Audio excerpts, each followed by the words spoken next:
C Joseph Vijay எனும் நான்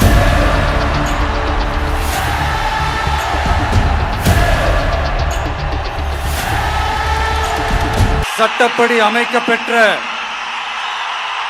இந்திய அரசியல் அமைப்பின்பால்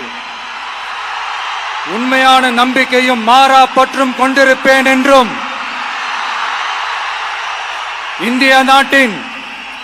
ஒப்பில்லாத முழு முதல் ஆட்சியையும் ஒருமையையும் நிலைநிறுத்துவேன் என்றும் தமிழ்நாட்டு அரசின் முதலமைச்சராக உண்மையாகவும் உளச்சான்றின்படியும்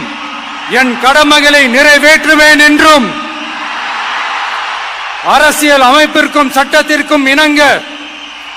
அச்சமும் ஒருதலை சார்பும் இன்றி விருப்பு வெறுப்பை விலக்கி பலதரப்பட்ட மக்கள் அனைவருக்கும் நேர்மையானதை செய்வேன் என்றும் ஆண்டவன் மீது ஆணையிட்டு உறுதிமொழிகிறேன்.